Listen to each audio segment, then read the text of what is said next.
a debatir será si son eficaces los actuales sistemas de extradición en la lucha contra la delincuencia en Europa. La final se va a disputar entre la Universidad de Carlos III de Madrid y la Fundación Cánovas de Málaga. Bien, en el ámbito de expertos en comunicación, oratorio y debate, nos acompaña Alfredo Dafi, experto en comunicación, David Ferrete, abogado en Ethics y formador en oratoria jurídica, Rebeca Asher, asset manager en área real estate y ex debatiente de Sociedad de Debates Complutense, don Pedro Martín Molina, ex director del despacho de abogados Martín Molina, abogado, economista y profesor de Derecho Mercantil, y Nicolás Zúñiga, que es abogado de casas y ganador de nuestro último torneo, Juventus Lytics, organizado también por la Fundación. En el ámbito jurídico tenemos a María Jesús del Barco Martínez, que es la jueza decana de Madrid, a Vicente Corrales Cariz, es comandante de la Guardia Civil del Departamento Jurídico de Cooperación Internacional. Tenemos a Escarlata Gutiérrez, que es fiscal de la Audiencia Provincial de Ciudad Real, a Rafael Fernández de Paiz, que es fiscal y jefe de formación continua del Consejo General del Poder Judicial, y a Elena de Oro, que es abogada. Sin más, os pediría a los capitanes de Cánovas y de Carlos III que salierais para hacer el sorteo de posturas.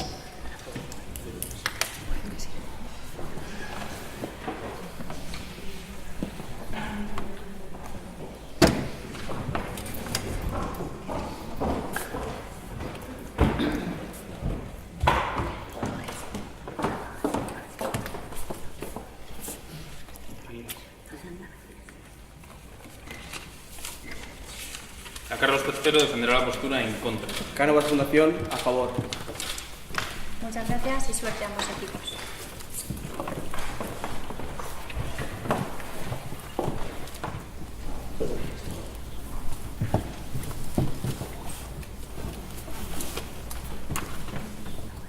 Porque donde algunos ven debilidades, nosotros, desde Cánovas Fundación, vamos a ver fortalezas.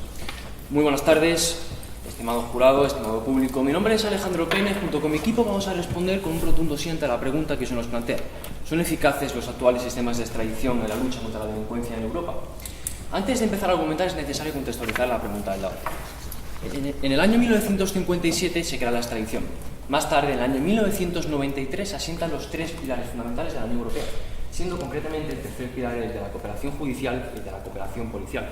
Más tarde, en el año 2003, se ve la necesidad de una mayor cooperación entre los Estados miembros y por ello se crea la Orden Europea de Detención y Entrega. Hay que tener en cuenta una cosa fundamental en este debate, y es que la Orden Europea de Detención y Entrega se aplica para los Estados miembros de la Unión Europea, entre los cuales existe un principio de confianza y de reconocimiento mutuo, mientras que la extradición es aquel instrumento que opera para Estados que no son miembros de la Unión Europea, entre los cuales no existen estos principios. Por lo tanto, ante situaciones distintas, tendremos que dar también soluciones distintas a la hora de determinar cuáles son los plazos, cuáles son las personas que intervienen y, al fin y al cabo, cuáles son también las causas de denegación. También tenemos que hacernos una pregunta. ¿Realmente la Fundación Española de Debate Jurídico por qué puso esta pregunta? Porque quería que debatiésemos tanto la Euroorden, que como también conocida como la Orden Europea de Detención y Entrega, en boga a día de hoy, pero también la extradición. Es por ello por lo que responder solo a la Orden Europea de Detención y Entrega sería quedarnos a medias en el debate. Por lo tanto, desde Cánovas Fundación le vamos a responder que sí, justificándoselo en dos pilares. En primer lugar, con la extradición, y en segundo lugar, con la Orden Europea de Detención y Entrega. Vamos en primer lugar con la extradición. ¿Qué nos encontramos? Pues muy sencillo. En los convenios de extradición se encuentran una serie de plazos que están totalmente fijados y por otro lado nos encontramos una serie de plazos que no están fijados. ¿Y por qué no están fijados? Porque se deja un pequeño margen de actuación para que tanto el Poder Judicial como el Poder Ejecutivo puedan adaptar cada plazo a cada caso. También asimismo nos encontramos con que existe una cooperación o una conexión entre el Poder Judicial y el Poder Ejecutivo. Esto, al fin y al cabo, ¿por qué es beneficioso? Porque al no existir el principio de reconocimiento mutuo y el principio de confianza entre las resoluciones judiciales, es necesaria la intervención del Poder Ejecutivo para poder observar una serie de intereses estatales y una serie de intereses diplomáticos que, si el Poder Ejecutivo no estuviese, no se podrían observar. Asimismo, ahora pasamos a la Orden Europea de Detención y Entrega y nos tenemos que hacer una pregunta. ¿Qué es lo que necesitamos para poder luchar contra la delincuencia dentro del ámbito de la Unión Europea? Muy sencillo. Un instrumento que se adapte a las circunstancias, un instrumento que sea dinámico y además un instrumento que también sea garantista. En primer lugar, ¿por qué se adapta a las circunstancias? Pues muy sencillo. El tercer pilar de la Unión Europea hace referencia a la cooperación judicial y a la cooperación policial, tal y como les estaba comentando. Es por ello por lo que surgió un mayor compromiso y por eso surgió la Orden Europea de Detención y Entrega con su base y su esencia de principio de reconocimiento mutuo y de principio de confianza. Esto es muy importante tenerlo en cuenta a lo largo de todo el debate. Asimismo, también surgió una lista de los famosos 32 categorías delictivas que están catalogadas de acuerdo tanto a su gravedad como al grado de armonización que existe en las legislaciones penales de cada uno de los Estados miembros. Por tanto, observamos que se adaptan a las circunstancias. Asimismo, también les vamos a justificar que la orden europea es un instrumento que es dinámico. ¿Y por qué? Porque en su procedimiento solo existe una intervención que es puramente judicial, lo que provoca al fin y al cabo que se agilice todo el procedimiento, pues el estado de emisión únicamente tiene que mandar una orden europea de detención y entrega a un estado de ejecución para que éste directamente la ejecute. De tal forma que se otorga o se atribuye una mayor consistencia y fortaleza jurídica a esta figura. Y por último, nos tenemos que hacer una pregunta: ¿de qué sirve tener un instrumento que se adapte a las circunstancias, un instrumento que sea dinámico si no es garantista? Y es por ello por lo que la Unión Europea, sabiendo de que se pueden vulnerar una gran cantidad de derechos fundamentales, ha promulgado una gran cantidad de directivas y decisiones marco para procurar que estos derechos no queden vulnerados. Aquí, por ejemplo, nos podemos encontrar una gran cantidad de directivas que recogen una gran cantidad de causas de denegación para que no se produzca esto mismo. Es por ello por lo que, viendo que no existen debilidades y que solo tenemos fortalezas, la única respuesta ante la pregunta que se nos plantea es un rotundo sí. Muchísimas gracias.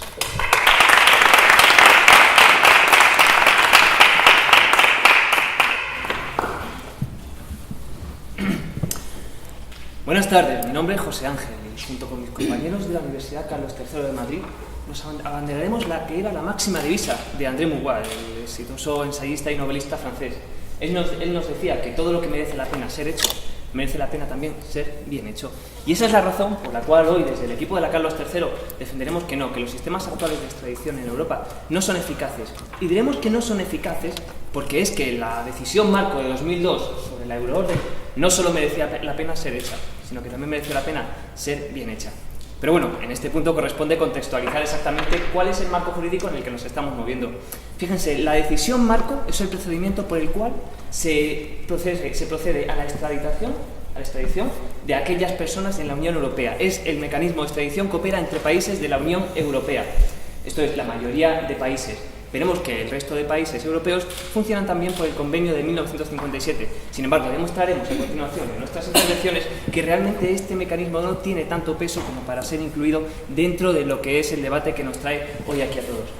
Y tenemos que también contextualizar el hecho de cuándo nació esta decisión marco, una decisión marco que posteriormente se calcó en la legislación española. Esta decisión marco nació en junio de 2002, 9 meses después de que sucediesen los hechos del 11 de septiembre. ¿Y qué relación existe entre estos hechos? Bueno, pues es una relación de causalidad, y esto no me lo saco yo de la manga, sino que lo corroboran, entre otros, Ángel José Sanz, catedrático de Derecho Procesal Penal en la Universidad de Valladolid. Y nos dice: los atentados terroristas del 11 de septiembre fue un factor que acelerará la reforma europea de la institución de la euroorden. Solo unos meses después, y tras años de infructuosos intentos, se aprobará la Orden Europea de Detención y Entrega.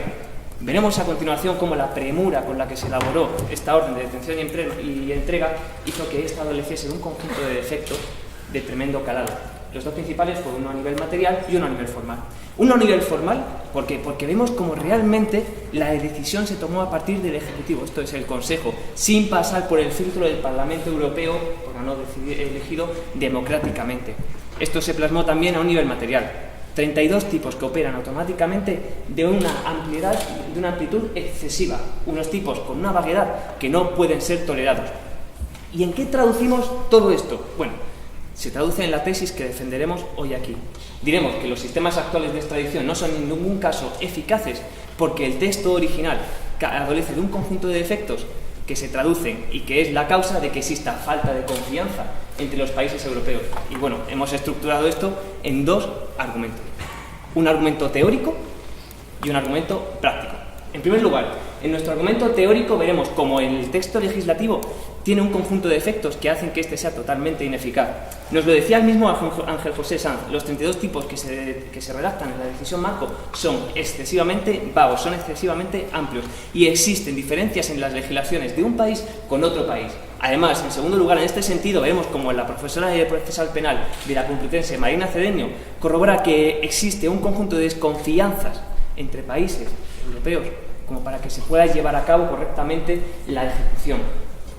En segundo lugar, Tras analizar el aspecto teórico, pasaremos al aspecto práctico y veremos cómo esta teoría se traduce en la realidad.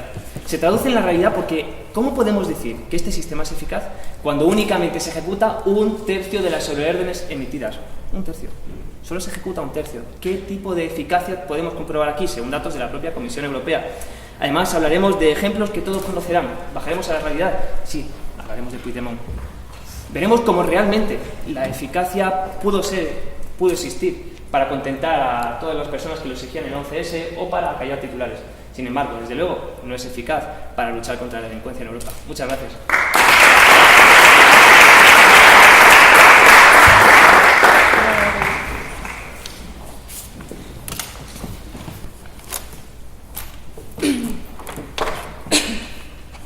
El otro día íbamos paseando por el Parlamento Europeo y me encontré una frase que me llamó la atención, de Simon Weil. Nada puede ni debe ser olvidado. Buenos días, mi nombre es Almudena Cordero.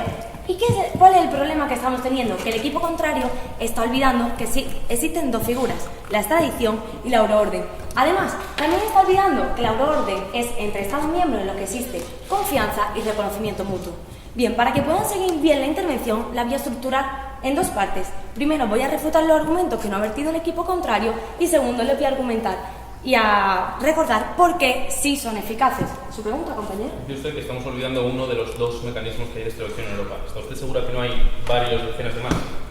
El problema es que cuando la Fundación nos planteaba la pregunta y en su propia carta explicativa nos decía que teníamos que tratar tanto la euroorden como la extradición, por lo tanto desde Cánovas contestamos la pregunta completa y no como desde este equipo que únicamente se centra en la euroorden. Y les voy a explicar qué es lo que ha ocurrido. Miren, nos traen dos argumentos, un argumento teórico y uno práctico. En el argumento teórico, les recuerdo que existen 32 categorías delictivas que no delitos en el artículo 7.1 de la decisión marco de 2008. El equipo contrario dice que esto es malo, sin embargo, no nos dice por qué. Pero desde este equipo les vamos a demostrar por qué eso es bueno. Miren, ya lo dijo en su libro Carlos Miguel Bautista Samaniego, fiscal de la Audiencia Nacional, cuyo prólogo hizo Maza. ¿Qué dijo? Que esas 32 categorías delictivas se hacen así porque se aprovecha una oportunidad, unos puntos en común que tienen los estados. Porque dentro de las 32 categorías delictivas se encuentran los delitos más graves. Por ejemplo, delito de homicidio, tráfico de estupefacientes, tráfico de órganos. Por lo tanto, se aprovechó la oportunidad de que 28 Estados miembros con distintas legislaciones penales tuviesen un punto en común y se pudiese llevar a cabo una lista de 32 categorías delictivas, que lo que hace es beneficiar. ¿Por qué? Porque los delitos se encuentran exentos de doble incriminación y esto hace que se simplifique el procedimiento, haciendo la euroorden dinámica, como bien decimos, desde nuestro lado. Además, también dicen que no existe una confianza entre los Estados miembros de la Unión Europea y nosotros, sin embargo, partimos tanto de la confianza como del reconocimiento mutuo.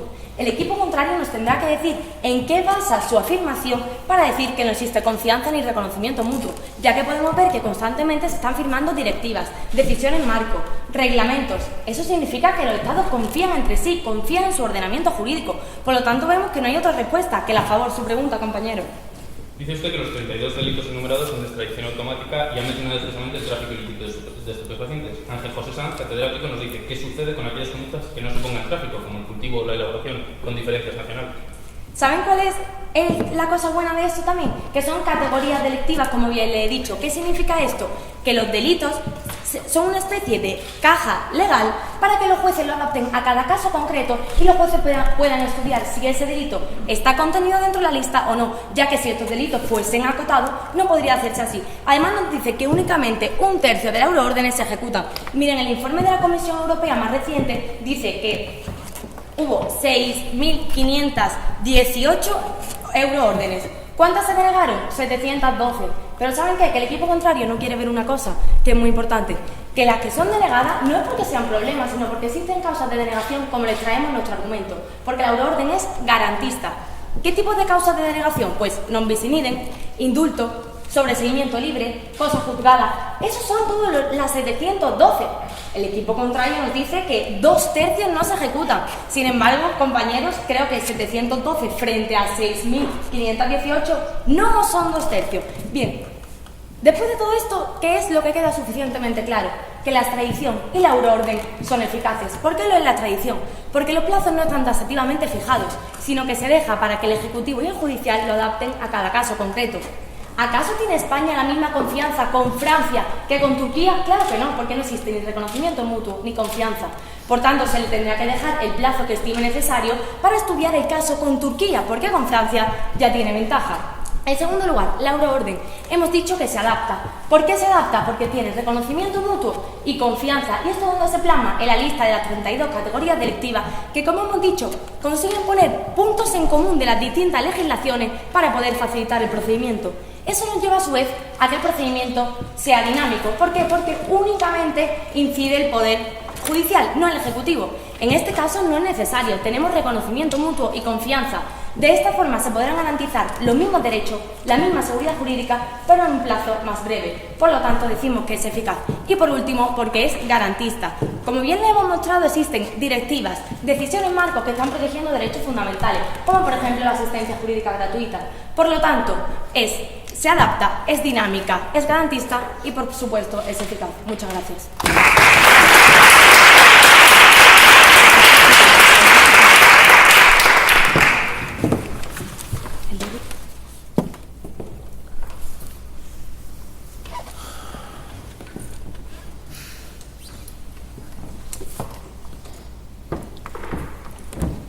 Hola, buenas tardes. Mi nombre es Pablo Casado y vamos a defender que no son eficaces. Porque, en primer lugar, nos decían, no han analizado ningún sistema y decimos, bueno, mira, quieren que analicemos los sistemas de extradición en general. ¿Qué ocurre? Porque a lo mejor se están olvidando de los sistemas multilaterales.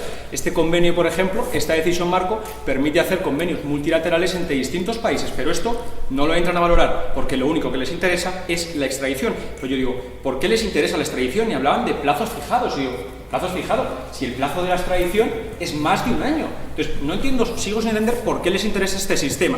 Pero bueno, seguimos hablando de esto. Decimos, en segundo lugar, hablan de la cooperación judicial y ejecutivo. Una mezcla de judicial y ejecutivo, dicen que es beneficioso. Vemos que no. Tenemos casos muy concretos, por ejemplo el de Falciani, que lo traigo aquí y que sale hoy en el periódico. El caso concreto nos está diciendo que Falciani, ahora mismo la Fiscalía pide no extraditar a Albert Falciani. ¿Qué ocurre? Que cuando hay injerencia de ejecutivos y de judicial, de estos dos poderes, lo que ocurre es que el sistema no puede ser del todo bueno. Pero es que nos decían, claro, pero es que la ODE es muy dinámica, dice, al estar solo el judicial, dinamiza el proceso. Digo, bueno, pues está solo el judicial, entonces, este sistema es el bueno, ¿no? Bueno, pero es que entonces estamos diciendo, están contradiciéndose con lo anterior, puesto que una cooperación entre poder judicial y ejecutivo nunca puede ser positiva. Aún así, le mostramos también este mapa y le decimos, miren, en la euroorden, estos son los países que están en la euroorden, todos los países que están en color, los grises los que quieren entrar, en blanco los que no quieren entrar. Por tanto, como tenemos poco tiempo de debate, debemos ceñirnos a estos países, a hablar de lo prioritario, que es la euroorden. Aún así, hemos refutado perfectamente la extradición. Continuamos. Nos decían, por ejemplo, le concedo su pregunta, sí. ¿Me puede traer, por favor, resoluciones judiciales que no titulares de noticias en lo que se plasme por escrito que es malo la injerencia del Poder Ejecutivo y que ingiere en ese procedimiento concreto? Cuando hay una injerencia del Poder Ejecutivo en el Poder Judicial, todos sabemos que no es bueno. Aquí somos estudiantes de Derecho, la mayoría, y sabemos que una injerencia del Ejecutivo nunca puede ser bueno. Tenemos el caso de Ana Gabriel. Sabemos por qué no quieren extraditar a Ana Gabriel. Pues vemos que a lo mejor puede haber alguna injerencia del Ejecutivo y vemos que algo puede tener que ver. No lo sabemos. Luego nos hablaban de la OI y decían, es que existe reconocimiento mutuo y confianza. Oye, no existe reconocimiento mutuo y confianza. Lo siento, vamos a bajar a la tierra. No existe. ¿Por qué? Nosotros vamos a mostrarle datos concretos y sobre todo expertos que nos están avalando, que es lo importante aquí. Porque nosotros podemos hablar, pero tenemos que evidenciarlo con expertos y catedráticos en esto. Nos dice, el principio de reconocimiento mutuo requiere una aproximación de las legislaciones penales. Solo así se podrá conseguir que la orden de detención y entrega europea despliegue toda su efectividad. Este reconocimiento mutuo que nos venden desde la Unión Europea no es tal. ¿Por qué? Porque no existe la confianza entre los países. Lo mismo nos dice María Cedeño, profesora de la Universidad Complutense de Madrid, que nos dice, la confianza requiere una sólida base sobre la que construirse, y aquí es donde las instituciones comunitarias han dejado algunas lagunas que es necesario colmar. Reconocimiento mutuo y confianza no la hay. Si no construimos los cimientos de manera correcta, luego vemos cómo va a tener resultados negativos, y lo vamos a ver a continuación. Y es que esta es nuestra línea. Esta legislación, la euroorden, desde el plano práctico, se hizo de una manera rápida en respuesta al 11S, más simbólica y más social que técnica, que es lo que tenía que haber sido, técnica y jurídica. ¿Por qué decimos esto? Nos lo cuenta Ángel José Sanz. Y estamos viendo que también nos comentaron los compañeros del equipo rival la lista de 32. La lista de 32 es muy bonita de manera teórica. El problema que tenemos, como decía mi compañero, es que son tan ambiguos los preceptos que da lugar a problemas entre los Estados miembros, y cuando da lugar a problemas entre los Estados miembros podemos decir que la confianza falla. No se lo digo yo otra vez, se lo dice Ángel José Sanz, catedrático de la Universidad Complutense de Madrid. Nos dice, por ejemplo, en el delito de pertenencia a organización delictiva, dice, es un concepto tan ambiguo que bastará solo recordar las pasadas controversias entre Francia y España a propósito de la equivalencia o no de la asociación de malhechores y los delitos de asociación ilícita. Por tanto, existen problemas entre países. Vemos que esta lista de 32 causa problemas entre países, no es tan segura, no hay confianza, y cuando yo le pido a otro país que me devuelva a alguien, dicen, es que es un poco ambiguo y causa problemas en esto. Por tanto, por eso es lo que decimos que no es eficaz. Aún así, seguimos más allá. ¿Por qué decimos simbólica y poco técnica, poco jurídica? No hay recurso. ¿Me deniegan una extradición? No hay recurso. No tengo posibilidad de recurso alguno. Más aún, los tribunales que están juzgando son de distinto orden. El órgano AQ y AZCUM son distintos. Por tanto, puede ser que un tribunal alemán regional esté decidiendo sobre un tema de aquí del Tribunal Supremo. Y vemos que eso no es positivo. Por eso decimos, el plano teórico, una deficiente regulación, siempre va a traer consecuencias prácticas, que es lo que veremos a continuación. Y por eso decimos que no es eficaz. Muchas gracias.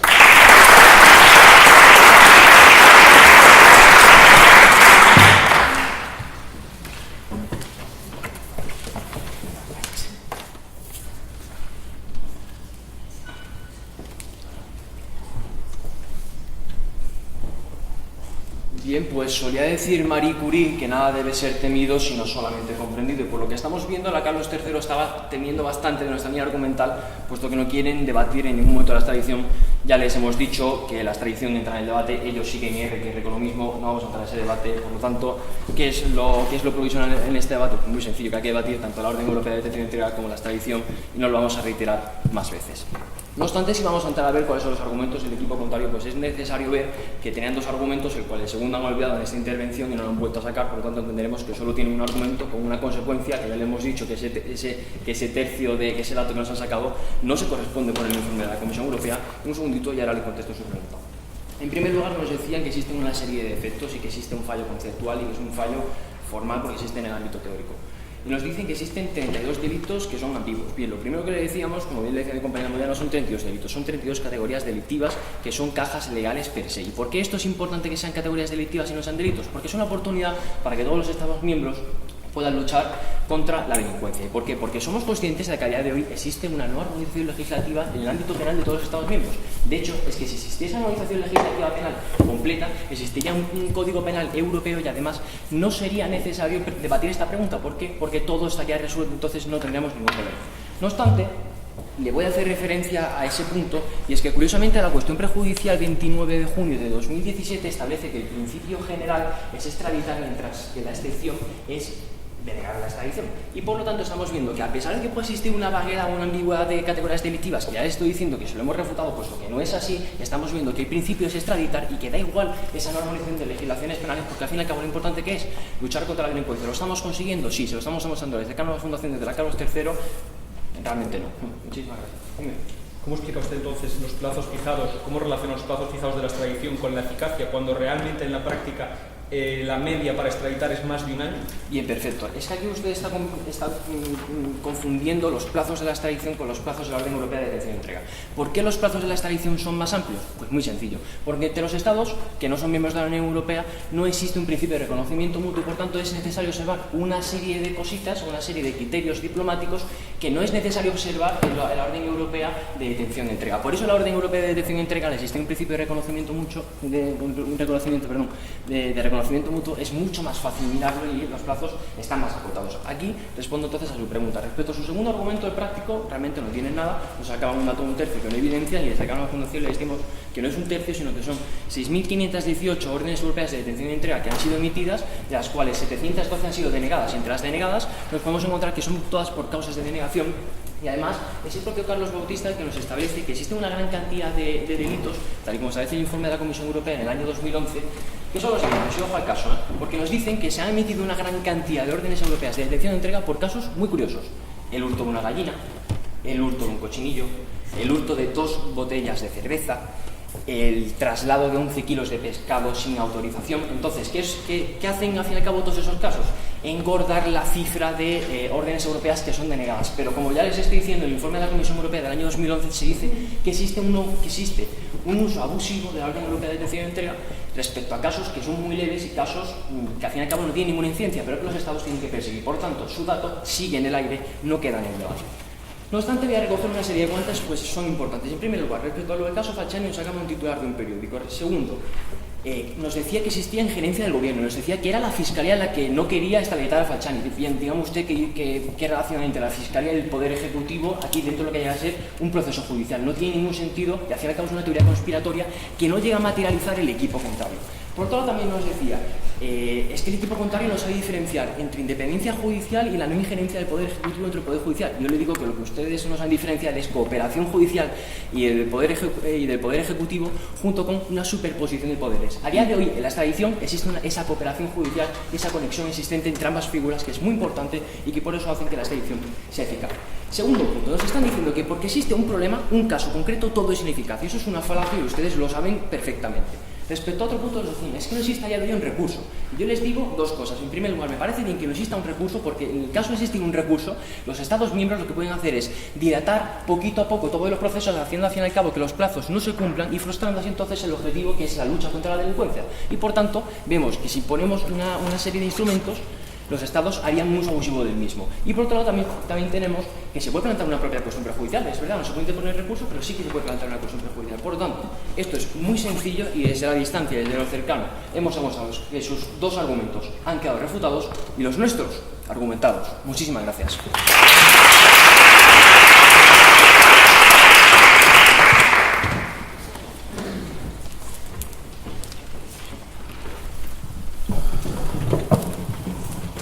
Miren, el equipo contrario no hila fino y acaba enredándose en su propia roca. Si les parece, vamos a analizar los dos argumentos que traían uno por uno a fondo, ¿no? Separan primeramente entre euroorden y extradición, así en general, como por una parte, si la euroorden no fuese un mecanismo de extradición, y por otra parte, como si no hubiese varios más adicionales sistemas. Y menciono solo el convenio del 57. Bueno, hay tantos otros que no cabría mencionar en apenas 5 minutos que tenemos de tiempo. Por ejemplo, en la propia decisión se contempla la opción de que los Estados parte mejoren las condiciones de esta por tratados multilaterales. Entonces, si ustedes se ven capaces en 5 minutos de analizar la eficacia de todos y cada uno de los sistemas de extradición de la Unión Europea, adelante, háganlo. Pero parece de sentido común evaluar el principal, el mayor, a años luz del siguiente, que es la euroorden, que es en el fondo el objeto de discusión de este debate. Pero en cualquier caso, si no mencionan todos ellos, sí sacan una conclusión que es una característica común de todos ellos. Dicen, hay influencia del Ejecutivo en los sistemas de extradición aparte de la euroorden, y eso es bueno porque permite adaptar a las circunstancias. Oiga, yo cuando los oía pensaba en Falciani, por ejemplo, ¿no? Ahora no lo extradito porque me conviene que me revele delitos bancarios, pero en tanto que usted tiene a Ana Gabriel, quizás un cambio de cronos sería oportuno. A mí se me venían a la cabeza muchas cosas, pero desde luego no que fuese un mecanismo eficaz.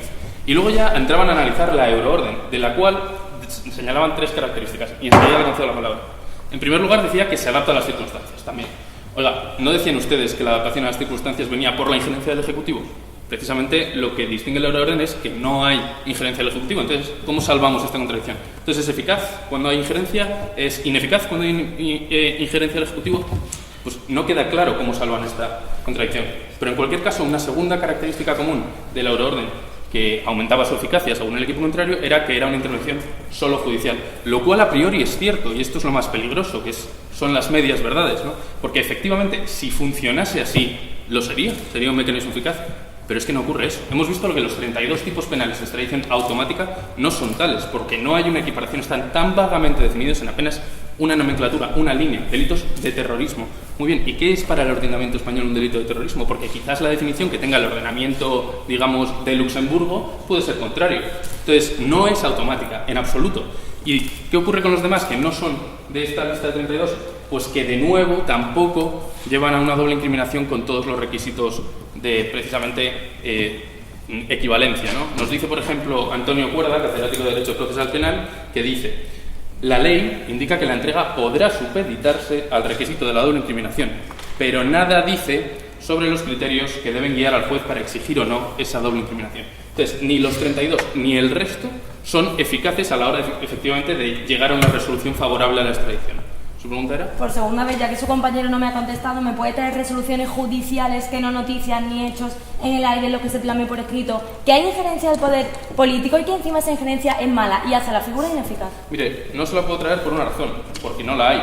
Porque no la hay, porque no se ha juzgado aún, porque no ha sido extraditado. Efectivamente, no deja sino constatar que es un fracaso del mecanismo. Este señor sigue aquí, Ana Gabriel tampoco ha sido condenada porque efectivamente no ha sido extraditada. ¿Su pregunta era?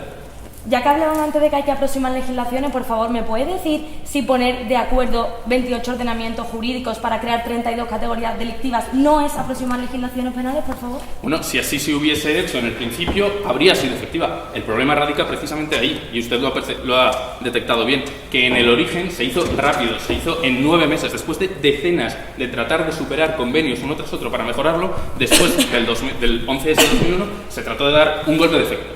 Una imagen, efectivamente, de cooperación integral entre los Estados miembros de la Unión Europea. El resultado, un proceso por decisión marco en vez de por una directiva debatida en el Parlamento, una ejecución pronta que al final resultó precisamente en esos fallos técnicos. Y no es opinión nuestra, es efectivamente como se pronuncia también Ángel José Sanz, que dice literalmente que, y me van a permitir que les lea literal, es un proceso de aceleración que deja su huella en algunos de los problemas técnicos que ofrece, pues ante todo se persiguió llegar rápidamente a un resultado concreto y de fuerte impacto simbólico.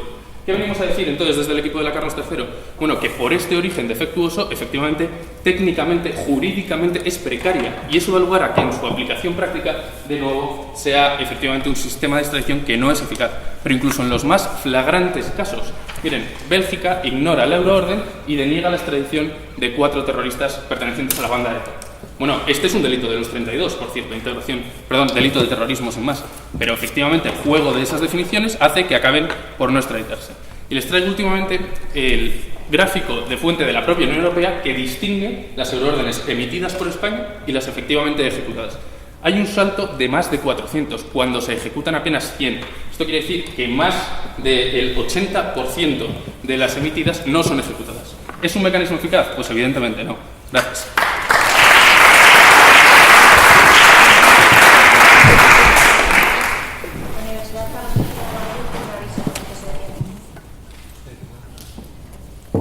Bueno, muy buenas tardes a todos. Mi nombre es Miriam Bejarano y déjenme que comience aludiendo al equipo contrario. Y es que me parece curioso que llevemos 15 años sin hablar de sistemas de extradición y de repente, de un año para otro, todo falla. Hay 2 casos que son mediáticos y de repente, de un año para otro, todo falla. Todas las órdenes de extradición y de detención entre Maccabi en Europa y han sido eficaces, ya no lo son. Bien, el equipo contrario nos enseñaba una gráfica y nos traía datos, más datos y más datos, pero que realmente es súper necesario y súper importante que centremos y clarifiquemos en este debate. ¿Qué ocurre aquí? Ellos nos dicen, bueno, es que hay ciertas euroórdenes que no se permiten, no se ejecutan, y claro, es que esto debe ser así. O sea, nuestro sistema es garantista y por eso hay una serie de causas de denegación que permiten que ciertas euroórdenes respeten los derechos de esas personas que están siendo juzgadas. Ahora bien, ¿qué pasa? Que en España, por ejemplo, solamente 49, que constituye un 10%, han sido denegadas. Déjenme que les ponga otro ejemplo. Imagínense que ustedes tienen que poner una querella y se le olvida adjuntar ciertos documentos que son importantes para que ésta sea eficaz. ¿Qué ocurre aquí?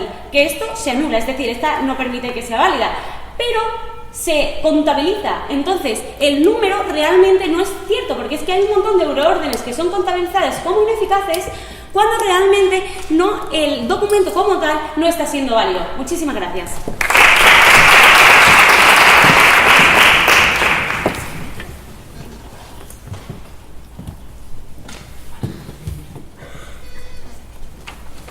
Miren, voy a comenzar recogiendo el guante que nos lanzaban. Hacían una comparación entre las denuncias que no llegan a condena como las euroórdenes emitidas con las que no son ejecutadas. Bueno, hay una diferencia fundamental. En la euroorden la investigación ha concluido y ha concluido con un resultado. Ese señor merece ser juzgado en España o merece ser extraditado para cumplir una pena ya impuesta. Entonces, que no se ejecuten es un fracaso, y hay que decirlo así. Y las cifras, de hecho, son alarmantes. Según los últimos datos de la Unión Europea, efectivamente, las emitidas fueron 16.144, las ejecutadas 5.304, menos de un tercio. Eso es un fracaso en toda regla. Y decían, no, las causas de denegación son facultativas, además han vuelto a vueltas con ello. Y de nuevo Antonio Cuerda nos decía, efectivamente, pero siguen siendo un problema, porque hay 3 causas de denegación forzosa, pero son 9 las causas de denegación facultativa.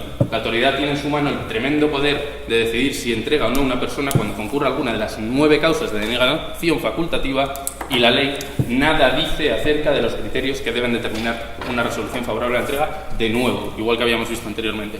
Y en cuarto lugar, dicen ellos que la trayectoria histórica es lo que hay que evaluar, ¿no? Ha funcionado bien, pero en los últimos meses ha causado un poco de revuelo. Oiga, no estamos aquí para evaluar la trayectoria histórica de este mecanismo, porque podríamos remontarnos hasta los cimientos de los tratados fundacionales de la Unión Europea. La pregunta que se nos hace es, ¿son hoy los sistemas de extradición eficaces en la lucha contra la delincuencia? ¿Y qué vemos? Casos que nos demuestran que solo un tercio se extraditan, que grandes delincuentes europeos quedan a sus anchas impunes porque no se procede a la extradición y demás.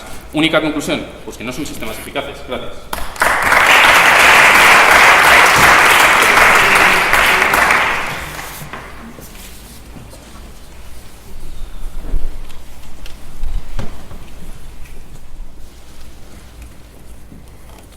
Bueno, bien, vayamos por partes. En primer lugar voy a contestar a lo que nos acaba usted de traer. Decían que los delitos que están fuera de la lista de las 32 categorías delictivas, el juez podrá o no supeditarlo a doble incriminación. Bien, ¿me puede usted evidenciar que el hecho de que el juez pueda o no supeditarlo va a ir en deficiencia del proceso y que haya algún euroorden que haya sido negativa por culpa de esto? No han sido capaces de evidenciarlo a lo largo de todo su turno, me lo sacan en la última cruzada, queda sin evidenciar, por tanto este punto lo pierden. Y ahora bien, me gustaría hablar sobre la decisión marco y sobre la lista de las 32 categorías delictivas. No sé si ustedes saben que si todos los países se pusieran de acuerdo y consideraran que estos 32 puntos son demasiado ambiguos, se puede cambiar. Al igual que ocurrió con la decisión marco de 2002, que fue actualizada a la de 2008. Entonces, realmente esto no es un problema, porque si de verdad fueran ambiguas y hubiera una necesidad de cambiarlas, podrían ponerse de acuerdo y podrían cambiarlas. Ahora bien, el equipo contrario no ha sido capaz de evidenciar su línea, su único argumento, que era el de que eran ambiguas, y tampoco han sido capaces de demostrar que el número de euroórdenes ejecutadas es menor que el número de euroórdenes que ellos sacaban, que simplemente eran 2 ejemplos, y esto era mediático. Y es que no han sido capaces de evidenciarlo, y además tampoco proponen otros procesos, teniendo en cuenta que los códigos penales de los países miembros de la Unión Europea son muy variados. Por lo tanto, este es el mejor criterio. Muchísimas gracias.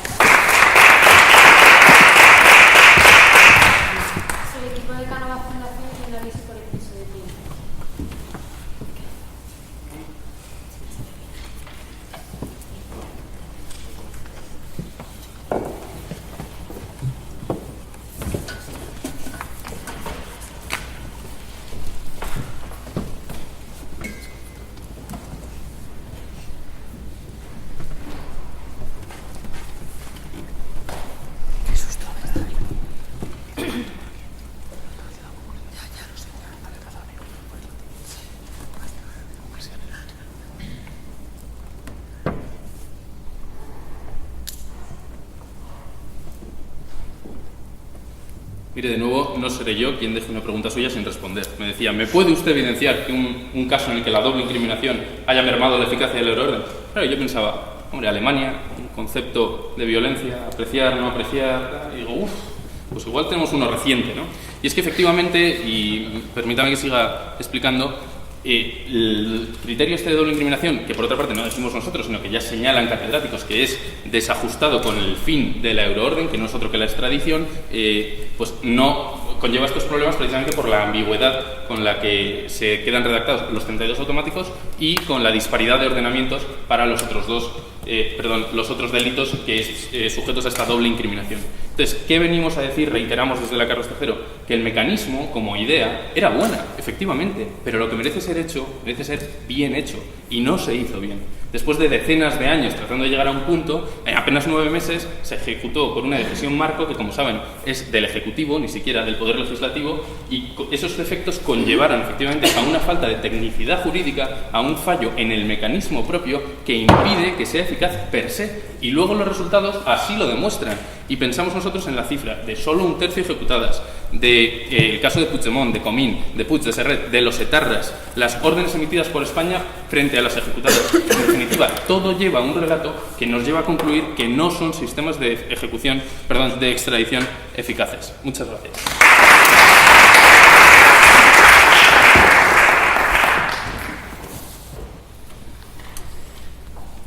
Corresponde concluir este debate. Mi nombre es José Ángel y el arte del debate consiste, en primer lugar, en tener una tesis.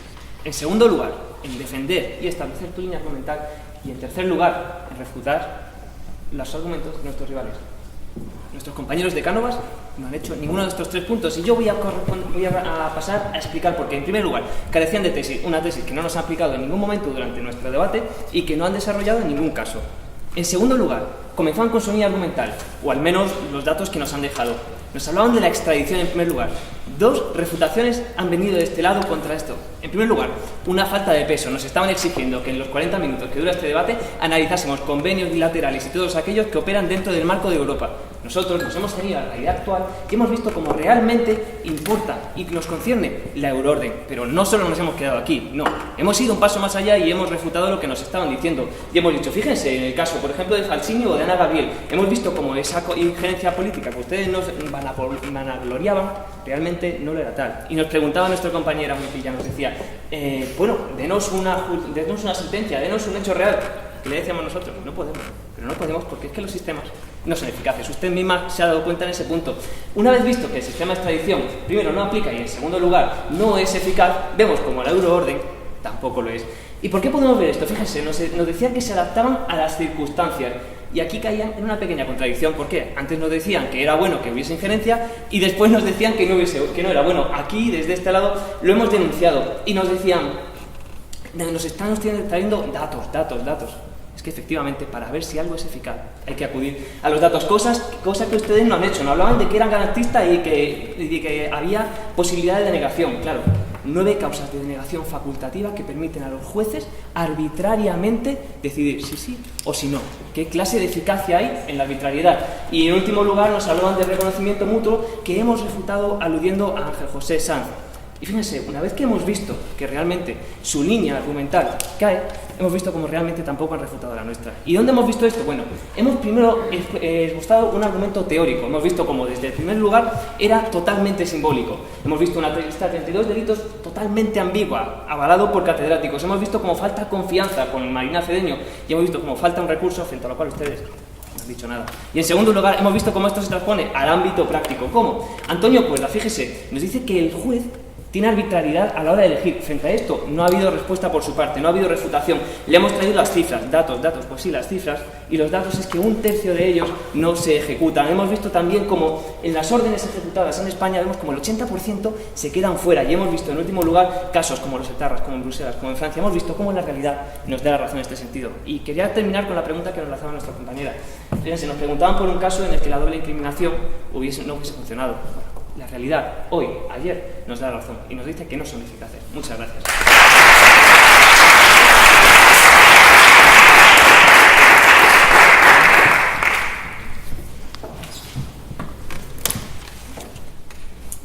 Quien huye de sus miedos jamás descubrirá cuáles son sus debilidades. Buenas tardes, mi nombre es Francisco Hernández y está en mi mano terminar, concluir y analizar este debate. En primer lugar, analizaremos la línea del equipo contrario de nuestros amigos de la Universidad Carlos III, en la que traían 2 argumentos. El primer argumento es un argumento teórico, o también un argumento de citas célebres del profesor Ángel José Sáenz, en el que se basaban en 2 puntos principales. En primer lugar, nos hablaban de la vaguedad.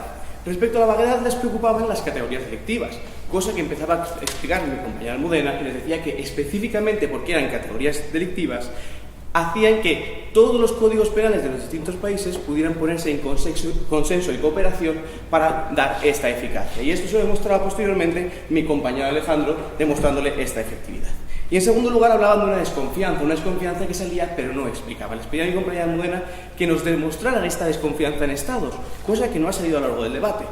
Sin embargo, Alejandro les traía la cuestión prejudicial 29/2017 y le demostraba cómo la regla general era la extradición y sin embargo la excepción era no hacerlo, por lo tanto también se cumplía. En segundo lugar nos hablaban de un argumento que era un argumento práctico, en el que venía un dato. 1 de cada 3 se ejecuta, el resto no. Le preguntábamos en primer lugar, ¿de dónde vienen estos datos? ¿Cuál es la fuente? Almudena les traía, la Comisión Europea le demostraba como más de 6.000 sí se ejecutaban. ¿Y el resto? ¿Las 700 se ejecutaban? No se ejecutaban, se denegaban. ¿Y por qué se denegaban? Alejandro les decía, bien, el propio Consejo Europeo les decía, porque eran delitos leves, los cuales no entran dentro de las euroórdenes, y el resto eran causas de denegación, las cuales eran lícitas. Por lo tanto, que ha demostrado que esto también está fuera. ¿Qué pasa con los datos? Que son muy buenos, pero hay que analizarlos. ¿Y cuál es la línea jurídica de este debate? La línea jurídica de Cánovas Fundación. Y es que tenemos dos bloques argumentales. En primer lugar, el bloque de extradición, donde nos fijamos en los plazos flexibles. ¿Para qué? Para la coordinación entre el Estado y entre la parte judicial. ¿Por qué? Porque al no existir reconocimiento ni confianza mutuas, era necesario esta coordinación para que fuese eficaz, como hemos demostrado. Y en segundo lugar hablábamos del bloque de la OED. ¿Por qué? Porque se adaptaba perfectamente a las circunstancias, ya que aprovechaba este reconocimiento y confianza mutuas para crear esta lista de los 300 delitos que se basaban en la gravedad y una legislación común, resultando en unos resultados eficaces. En segundo lugar, hablamos de que era dinámica. ¿Y por qué era dinámica? Porque al ser meramente judicial era mucho más rápida.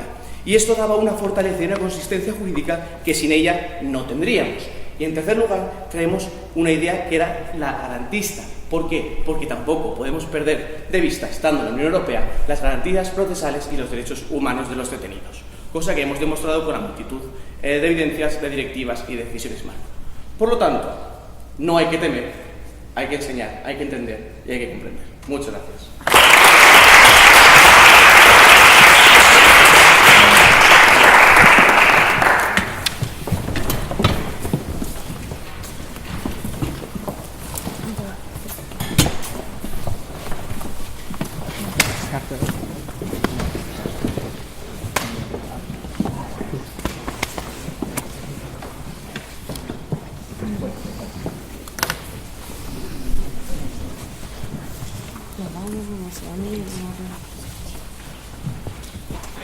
El premio al equipo ganador de la cuarta Copa Máster de Debate Judicial, Pedro Martín Molina.